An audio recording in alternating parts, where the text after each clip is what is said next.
So what's happening the Real Madrid Royal Madrid അത്ഭുതങ്ങൾക്ക് മാത്രം പിറവിയിടുന്ന ക്ലബ്ബ്, അത്ഭുതങ്ങൾ മാത്രം സൃഷ്ടിച്ചുകൊണ്ടിരുന്ന ക്ലബ്ബ്, എതിരാളികളുടെ വിമർശനങ്ങളെയും സ്വപ്നങ്ങളെയും കനവുകളെയെല്ലാം നിരന്തരം തല്ലിത്തകർത്ത് കുഴിച്ചു മൂടപ്പെട്ട മണ്ണായിരുന്നു സാന്റിയാഗോ ബെർണാബ്യൂ. പക്ഷേ ഈ അടുത്തിടെയായിട്ട് സാന്റിയാഗോ ബെർണാബ്യൂവിനും അവരുടെ ആരാധകർക്കും മാഡ്രിസ്റ്റുകൾക്കൊക്കെ വളരെ സങ്കടകരമായ കാര്യങ്ങൾ മാത്രമാണ് നടന്നുകൊണ്ടിരിക്കുന്നത്. അവിടെ നിന്ന് കേൾക്കുന്ന വാർത്തകളൊന്നും അവർക്ക് ശുഭകരമല്ല.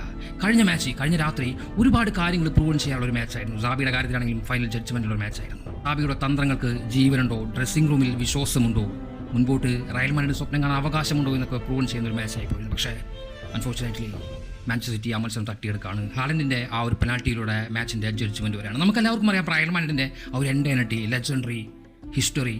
ബട്ട് റയൽ മാഡ്രിഡിൻ്റെ ഈ ഒരു അവസ്ഥ ആർക്കും അങ്ങനെ കണ്ടു നിൽക്കാൻ കഴിയുന്നതൊന്നല്ല. ഭാവിയിൽ അവരും തിരിച്ചു വരില്ല എന്നല്ല, പക്ഷേ ഈ ഒരു അവസ്ഥയിൽ നിന്ന് റയൽ മാഡ്രിഡ് തിരിച്ചു വരണമെങ്കിൽ ഒരുപാട് കാര്യങ്ങൾ ക്ലബിലും മാനേജ്മെൻറ്റ് സിസ്റ്റത്തിലും ടീമിലും പ്ലേയേഴ്സിനെല്ലാം പൊളിച്ചെടുത്തിട്ടുണ്ടെന്ന് എനിക്ക് തോന്നുന്നുണ്ട്.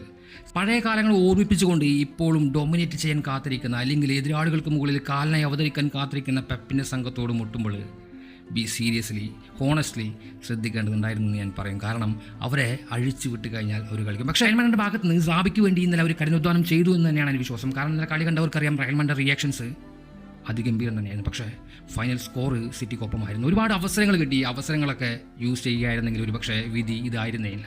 സാബി ഒരു മോശം കോച്ചാണെന്ന് ഞാൻ പറയുന്നത്. ഇപ്പോൾ പലരും ആൻസലോട്ടിയുടെ ആ പഴയ കാലങ്ങളെ ഓർമ്മിപ്പിച്ചുകൊണ്ട് ഒരുപാട് ട്വീറ്റ് ചെയ്യുന്നുണ്ട്. പക്ഷേ സാബിയുടെ സിസ്റ്റം അല്ലെങ്കിൽ സാബിയുടെ ആ ഒരു മാനേജ്മെൻറ്റ് സിസ്റ്റം മോശമാണെന്ന് ഞാൻ വിശ്വസിക്കുന്നില്ല. പക്ഷേ സാബി അത് ഇംപ്ലിമെൻറ്റ് ചെയ്യുന്ന രീതിയിലും അദ്ദേഹം കൊണ്ടുവന്ന പുതിയ തന്ത്രങ്ങളിലും ചെറിയ പാളിച്ചകളുണ്ടായെന്ന് ഞാൻ വിശ്വസിക്കുന്നുണ്ട്. തീർച്ചയായിട്ടും സാബിയെ മാറ്റുന്നതിൽ എനിക്ക് യാതൊരു യോജിപ്പില്ലാത്തൊരു കാര്യമാണ്. പക്ഷേ അതിൽ ഒരു കാര്യം കൂടി ഞാൻ പറയും, സാബി മാറി പുതിയൊരു കോച്ച് വരണം.